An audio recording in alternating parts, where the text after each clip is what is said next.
"15 years ago, I came right here to this wonderful place in Marshfield, Massachusetts. I was writing novels, and at night I was making up stories for my children. And slowly I realized that I loved making the stories up. I loved the rhythms of storytelling and the characters and the gestures and the sounds. And I discovered I was made to be a storyteller. So I began to travel around this country and around the world, and I found something fascinating. Everyone has a story in them. So do you.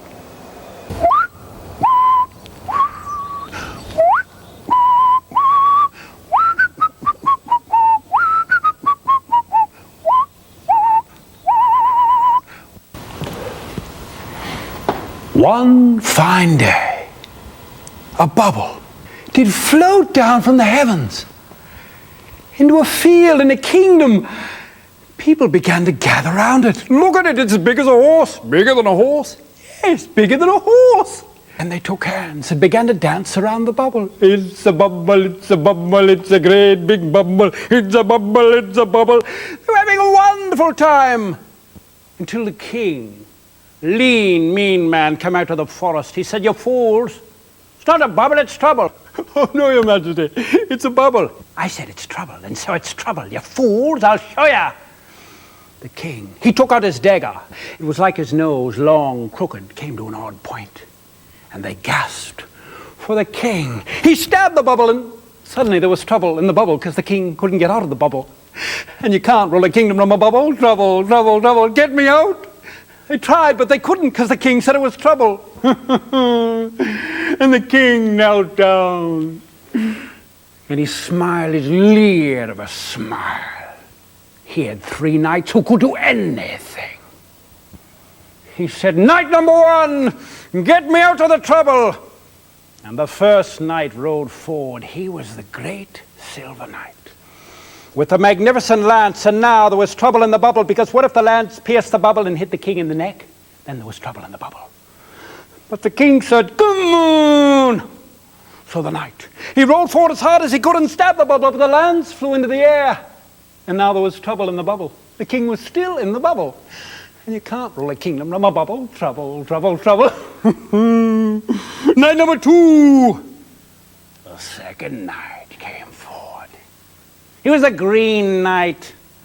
His hair was green, his eyes were green, very teeth are green, but you only noticed his sword. It was so sharp it cut the wind and made it bleed. So there was trouble. What if he took the king's head off? But the king said, "Come on!" So the green knight, he sliced at the bubble and the sword flew into the air. And now there was trouble in the bubble. The king was still in the bubble. You can't rule a king from a bubble. Trouble, trouble, trouble. Knight number 3. Hooray! They cheered. The third knight was never defeated.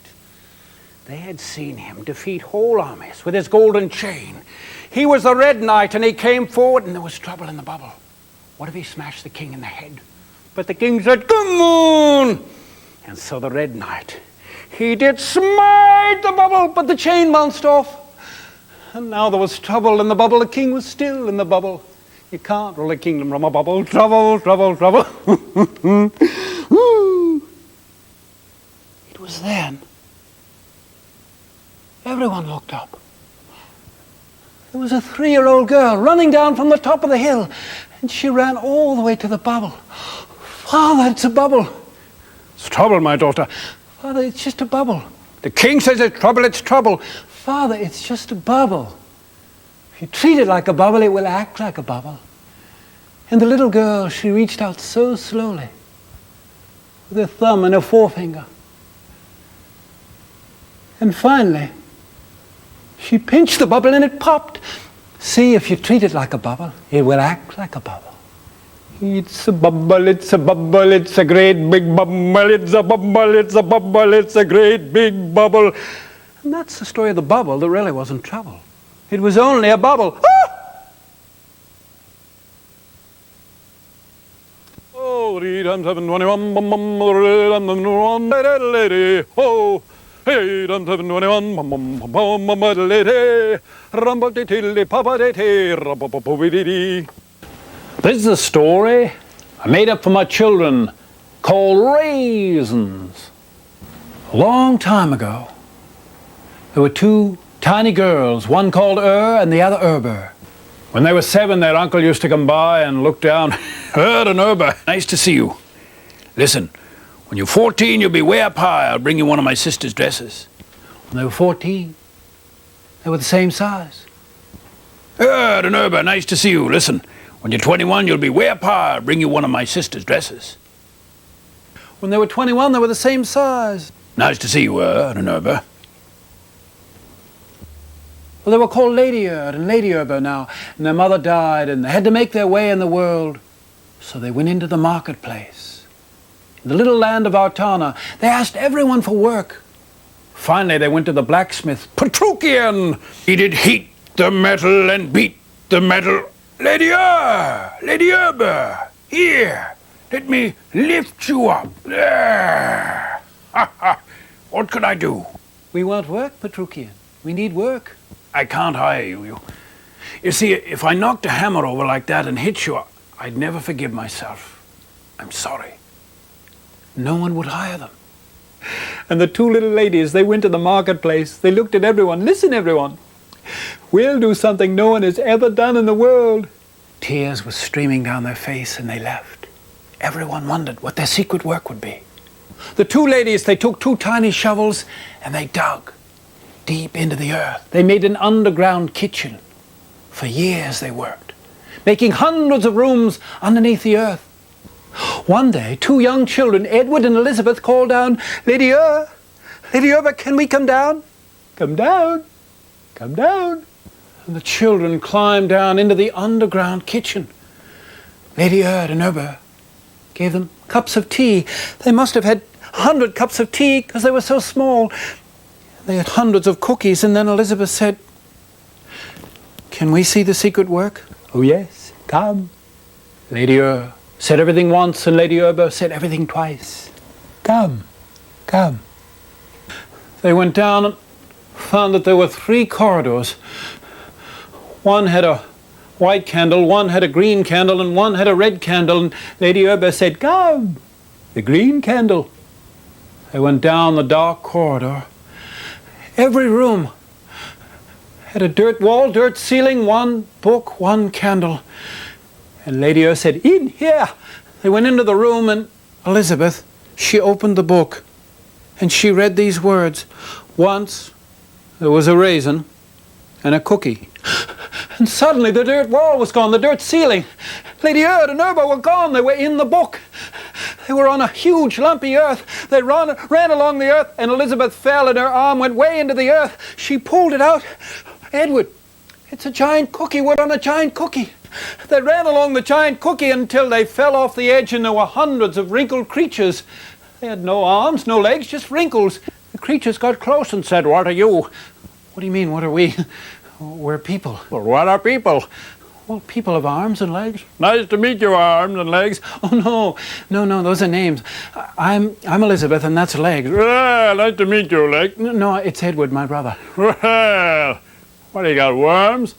They're not worms, they're fingers. Oh, I got worms all over you. I got a worm in the middle.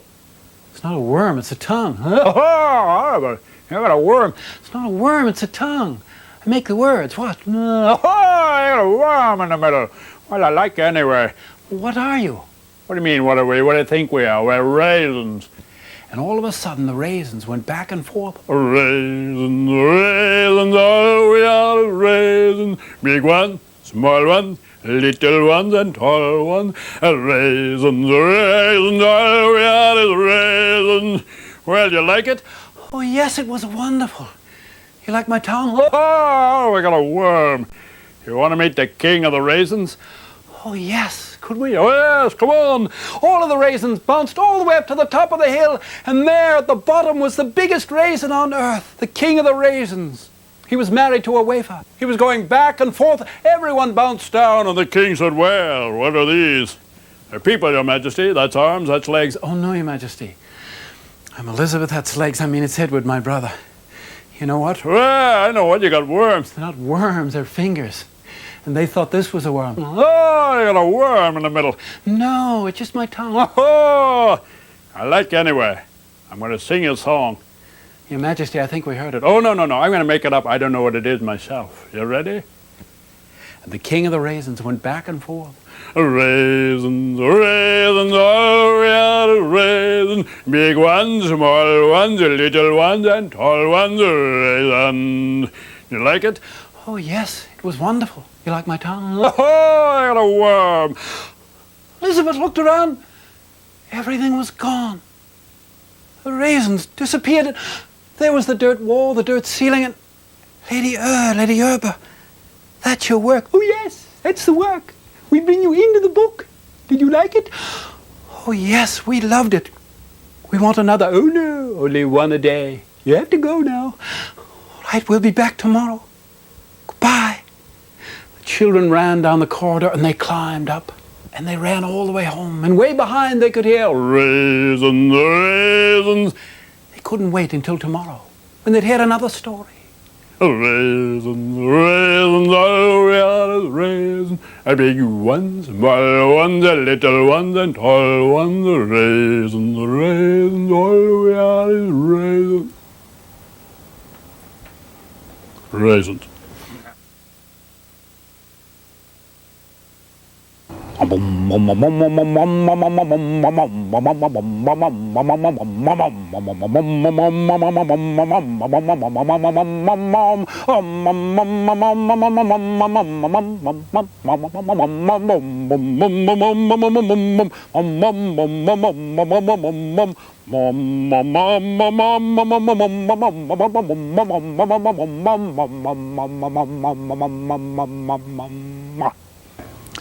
When I was a little boy, my big sister used to say to me, "Don't you dare."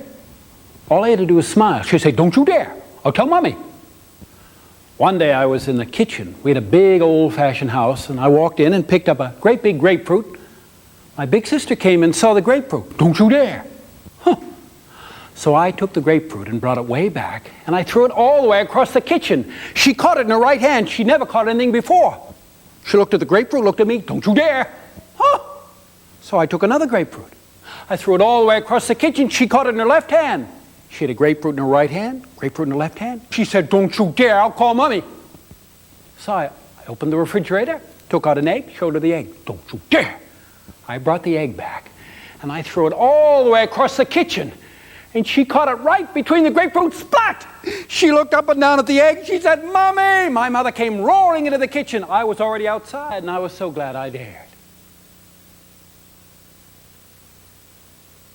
Bolim, bolim, boli, borelim, boigum, the no wogum, the no wigum, the no wogum. Shh, shh. Bolim, bolim, boli, borelim, bolim, bolim, boli, borelim. Once there was a queen bee who was very quick, fastest of all the bees. All the queens admired her, but they laughed at her, because her bees were very slow. They were the slowest of all the bees. The queen would say, "Hurry up." Nothing. The worst of her bees was a fat bee named Woe Is Me. He had a tiny friend called Bones. They were always together. The queen would say, "Hurry up." Nothing. She would say, "Make an example of yourself." And he would. The queen, furious one day, she flew off in a rage. As soon as she was gone, little Bones said, "Hey, woe is me. The queen's gone." "I know it." And woe is me. He flew straight up towards the hive. And when he got there, he began to eat the honey. He began to get bigger and bigger. He was enormous. The wings wouldn't hold him. "Hey, Bones, I can't move." You got to move. Here comes the Queen. I can't move. And the Queen flew down. Get up. I can't move. Get up. I can't move. I'm filled with honey. Disgrace. I know I'm a disgrace. The Queen flew off in a rage. Woe is me, said, hey, Bones, I'm a disgrace. What am I going to do? Bones said, never mind. Sing. Sing your name and sing mine. I'll try. Woe is me, Bones. Woe is me, Bones. Woe is me, Bones. Woe is me, Bones. Woe is me, Bones. Woe is me, Bones. He began to have a wonderful time. Woe is me, Bones. Woe is me, Bones. Woe is me, Bones. Woe is me, Bones. Bees gathered from everywhere. They were joining in. Woe is me, Bones. Woe is me, Bones. They were singing, and now they were filling the hive. They were faster than they'd ever been. It was wonderful. And the Queen came back and she saw this happening. She was delighted. Finally, her bees were quick. So the next day, she invited 50 of the queens who'd laughed at her. The queens lined up on a branch and they tittered. She said, wait, you'll be sorry. All right, show them what you showed me yesterday. She said, faster. Nothing. She said, woe is me, make an example. And he did. The 50 queens flew off laughing. The Queen was furious. I am embarrassed. Woo! She flew off, but she was very smart. She flew behind a leaf and she watched. She watched little Bones say, hey, woe is me, the Queen's gone. I know. Here I go. And woe is me. He flew right up to the hive again. As soon as he got there, he began to get enormous. The wings wouldn't hold him. Hey, Bones, I can't move. You got to. Here comes the Queen. It was too late. Get up. I can't get up. I'm filled with honey again. Disgrace. 2 days in a row. Woo! Woe is me that I'm a disgrace. 2 days. Never mind. Sing the song like yesterday. All right. Woe is me, Bones. Woe is me, Bones. Woe is me, Bones. Woe is me, Bones. Woe is me, Bones. Woe is me, Bones. The bees gathered round again. Woe is me, Bones. Woe is me, Bones. They were having a wonderful time. Woe is me, Bones. Woe is me, Bones. They were filling the hive. And the Queen had seen everything, so the next day she invited 100 of the queens.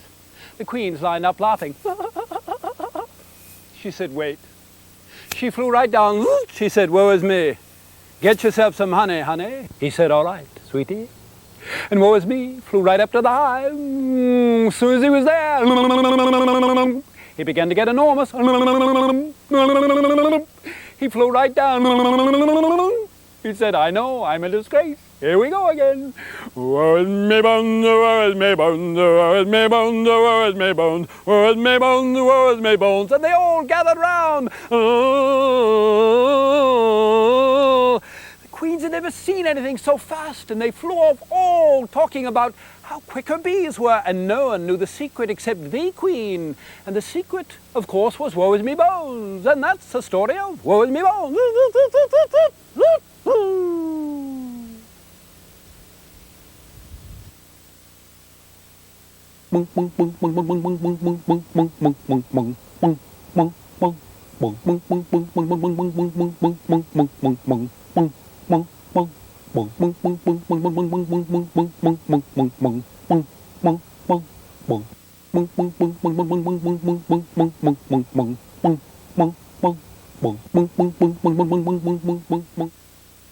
There was a boy in the Midwest, and he loved to play in the mud in the backyard.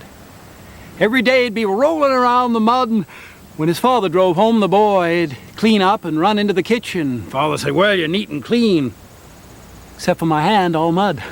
Got a mud mustache. I like you neat and clean. Got mud cheeks. I like you neat and clean. Got a mud beard. I like you neat and clean. Every day they had a kind of fight. One day, the boy's father drove home. The boy was all mud. Well, he ran down the cellar and he got a shower and put on his shirt, put on his pants, and ran into the kitchen neat and clean. Well, look at you, neat and clean. Yes, What do you want? I want to come with you tomorrow. Oh, you'll be bored. Go in a little town, you'll be bored to death. No, I won't. I want to come. All right. You make your own lunch. Next day, boy got in a car with his father. They drove a long way and they were almost in that little town. The boy said, Daddy, I want to go down the dirt road. All right. They went down bumpy road. Father parked the car and there was nothing but a pond. I'll be right here. All right. You'll be scared. No, I won't. You'll be safe. I'll be safe. All right. Neat and clean. Goodbye, Daddy. His father drove off. And the boy, he noticed it was kind of quiet. Wind and nothing else. So the boy knelt down. He looked out at a little pond. He heard something. Whenever he heard something, no one around, he got frightened, so he'd just make up a song. Dum da dum da dum dum dum. Bark, bark, bark, bark, bark. Hey, frog, you like the song? He saw frog's eyes all over the pond. I'll sing it again. You ready? Dum dum dum dum dum. Bark, bark, bark, bark, bark, bark, bark, bark, bark, bark. Hey, frogs! The boy started singing away. The frogs were jumping all over. The boy sang for hours and said, I'm getting tired. I'm going to sing one slow one. You ready? Thinking of lunch, all right? Dum da dum da dum dum dum. Bark, bark, bark, bark, bark. Bling, bling, bling, bling, bling, bling, bling, bling, bling. Oh, I'm going to have my lunch now. Boy opened up his bag and took out a sandwich. Bark. There was a frog in his head. Bark, bark. You're going to get me all dirty. Wait a minute. Boy put his sandwich down, got rid of the frogs, and he stood up and he took off his shirt and his pants and hung them nice and neat. And then he sat down, ate his sandwich. Bark, bark, bark. Frogs are dripping all over him. He finished his sandwich and said, all right now, frogs, I'm going to show you the mud. You see the mud puddle over there? The boy, belly first, he leapt into the mud puddle. He started singing away. Bark, bark, bark, bark, bark, bark, bark, bark, bark, bark, bark, bark, bark. There are frogs on his head, all over his back. Bark, bark, bark, bark, bark, bark, bark. They're slipping off on the boys, all mud. Bark, bark, bark, bark, bark, bark, bark.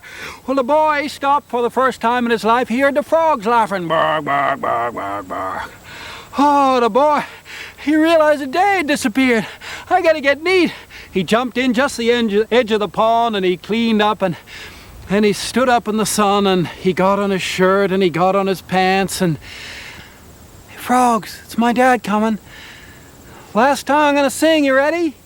He saw the eyes all over the frog pond. Here we go. Dum dum dum dum dum. Bark, bark, bark, bark, bark, bark, bark, bark, bark, bark, bling, bling, bling, bling, bling, bling, bling, bling, bling, bling, bling, bling. Bye. His father drove up and the boy jumped in the car. Well, good to see you. What'd you do today? I taught the frogs how to sing. Well, I'm sure you did, yeah? What else did you do? Got all muddy. Well, I'm sure you did that too. He went all the way home, and all that year the boy was thinking about the frogs and told his friends. They finally got back a year later. As soon as his father drove away, the boy said, it's me, frogs. I see your eyes. Come on now. I'm not going to sing. You have to sing. I taught you. All of a sudden, way in the back, great big frog. Bark, bark, bark, bark, bark, bark, bark, bark, bark, bark, bark, bark. All day, the boy was singing and rolling. Bark, bark, bark, bark, bark, bark, bark. 6 years he went back, one day a year, and then his family moved to the East Coast, right by the Atlantic Ocean. Boy went to high school, and then he went to college, became an engineer. Get home every night and take his little girls and go up the stairs for a bedtime story, and his wife would say, a quiet story tonight. I want them to go to sleep. Pretty soon she'd hear, bark, bark, bark, bark, bark, bark, bark. The three of them bouncing around on the mattresses. Bark, bark, bark, bark, bark, bark, bark, bark, bark, bark. It's the only story ever tells, but he loves to tell about the time he taught the frogs how to sing. Bark, bark, bark, bark, bark, bark, bark, bark, frogs.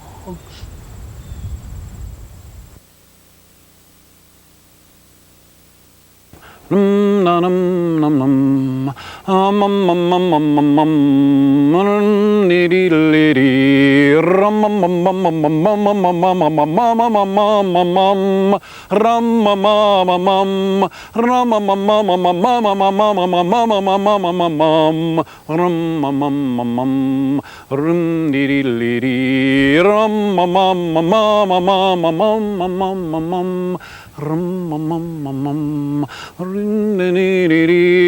Three times 7, 21.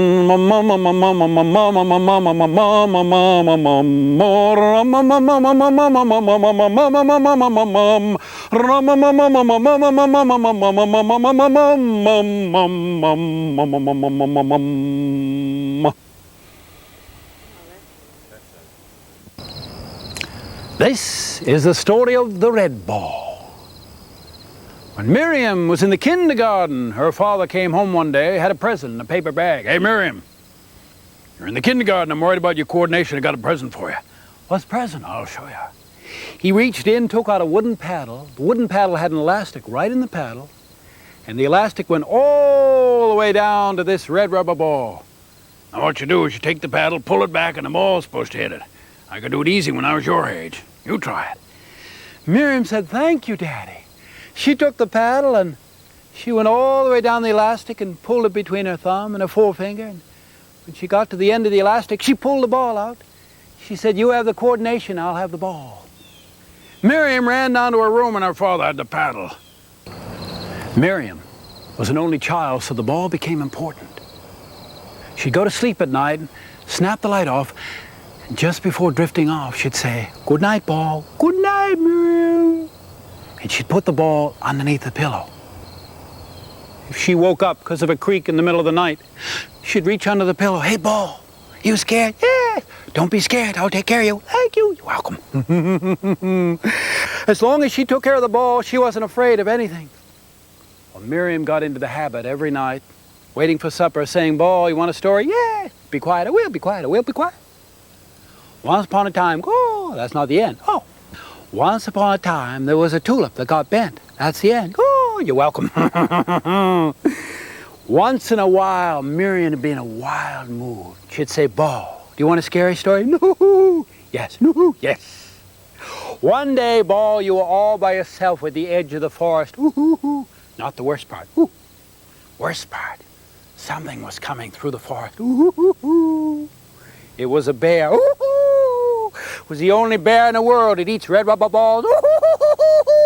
But the bear didn't see you. It was so big it touched the moon. And then the bear saw you. You didn't have a chance. The bear reached down. But I finished my sandwich. I ran out, kicked the bear, ran away. "Thank you, you're welcome." Miriam must have made 400 stories up. And then the first grade came. She was up in her bedroom and frightened about the first grade, and she took the ball. "I have to go to the first grade. Goodbye." And she put the ball away. Her mother brought her down to the bus stop and said, "I can't drive you this year, Miriam, all right? The bus will come along here. There'll be kindergarten through 6th grade. You'll be perfectly safe." Well, Miriam hated the bus stop because there were no other kids. She'd stand there, and sometimes the bus was 20 minutes late, and so she got the ball out. Second week of the first grade, she started waiting with the ball, and she didn't care if the bus was late. She'd throw it right hand to left to right, right to left. "Hey, ball, is that too high?" "Yes." "Well, you have to get used to it." "All right." Miriam would throw it every day, and the kids got into the habit on that bus. Every one of them, kindergarten through 6th grade, staring out every day to see if she had the ball. She always had the ball. It was becoming famous at school. One rainy day, rain's pouring down. 6th graders are all saying, "Hey, Miriam wanted the ball, raining too hard." They all stared out, and there's Miriam in the rain. "Hey, ball, do you mind the rain?" "Yes." "Well, you shouldn't." "Why?" "Because you're made of rubber." "Oh, what are you made of?" "What am I made of? I'm made of skin." Oh. On a December day, the bus came down. Everybody stared out because the snow was falling all over the red ball, and the red ball was all white. Miriam was saying, "Ball, you cold?" "Yes." "Here we go, into the hot spot." "Thank you, welcome." Miriam, she had a wonderful time, and in the 2nd grade, she started throwing the ball behind her, and she must have dropped it 1,000 times so it got all banged up. Every time she'd drop it, she'd throw it behind her back. "I got it! Woo-hoo-hoo! She could do it, and that's when she started throwing it in back of her and catching it in front. Woohoo! What's the trouble? Too high. No, it wasn't. Yes, it was. You have to be brave. No, I don't. Yes, you do. Here we go. Woo-hoo-hoo-hoo! What's the trouble? I'm going to get sick. No, you're not. We're going to do it again. Woo-hoo-hoo! What's wrong now? Whew. I was so scared I turned red. You're red anyway. Woo-hoo-hoo! She had a wonderful time, and she got so good. Spring of the second grade, she'd start to throw it up, but she'd wheel her body around and catch it behind her like that, and that's incredibly hard. She was doing that, spring of the second grade, throwing it up, putting her back to her, and catching the ball behind her. These two basketball players came by, college fellas. They were running, and one of them said, "Hey, look, this kid caught it." And these hulks came over. "Hey, kid, you're terrific." I know, I really am. She was so good that in the third grade, all she did is her homework. She used to go 3 times 7, 21, 4 times 7, 28, 7 times 7, I don't know. Hey, Willie, what's 7 times 7? Willie was a kindergartner. She finally had company. And Willie loved her because she always moved. He would stand there. Willie, take your thumb out like a big boy. No, my thumb, piece of candy. Willie, it's not candy. I see it's a thumb. No, it's a hot dog. Put mustard on it. Willie, do you want to learn or not? 3 times 7, 21. Can you do that? Willie, if you're so smart, how much is 7 times 7? 7 times 7, 21. Everything 21. They were always together, Miriam and Willie. And one cold October day, the temperature shot down. Miriam had this little gray jacket, and she was freezing. Willie, I wish the bus had come. I am cold today. Willie, I'm talking to you. Willie didn't hear her. He had his cousin's ski parker on. His cousin was a senior in high school, so Willie looked like a waddling igloo there. Willie, I said I'm cold. Say something. I'm not cold. I'm not cold either, Willie. Look, that's the earth I'm throwing.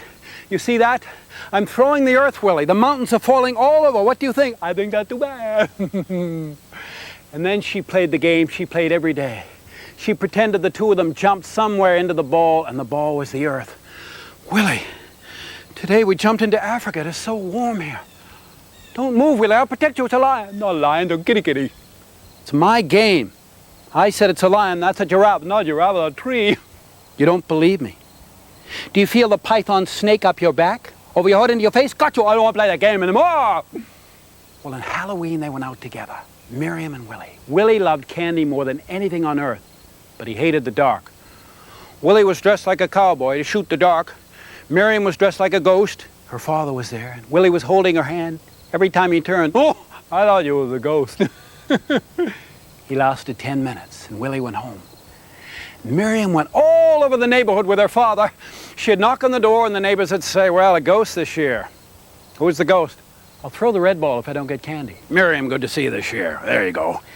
8 o'clock. She went running down the street with her candy bag. The red ball was in the bottom of the candy bag. She ran home with her father, dumped the candy out, and the ball was gone.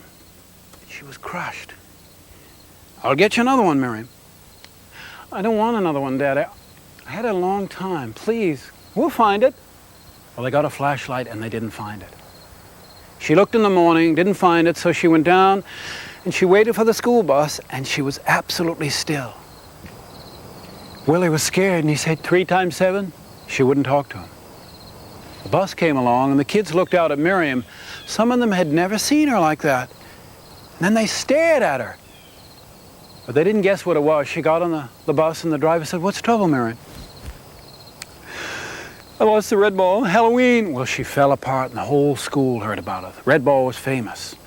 That day, the 6th grade put on a play, and Miriam was in the audience. Soon as the play was over, principal came out on the stage and said, "I enjoyed the play very much. I could even hear some of this year. That was a pleasure.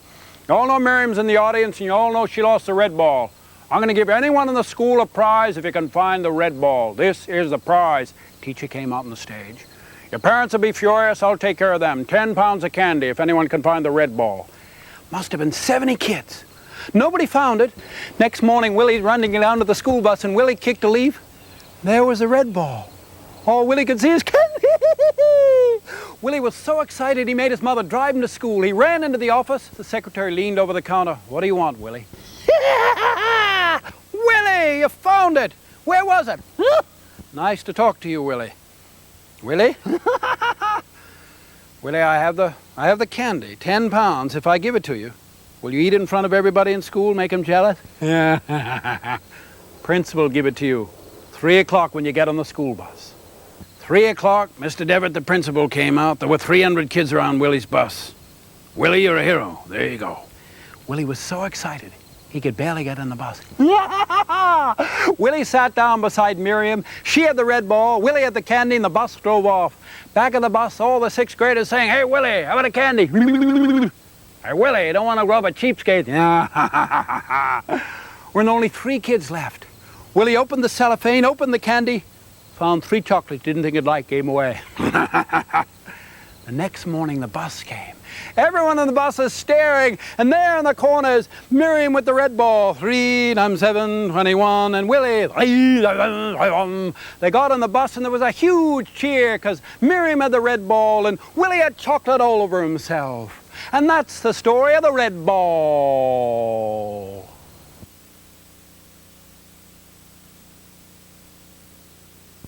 Num num num num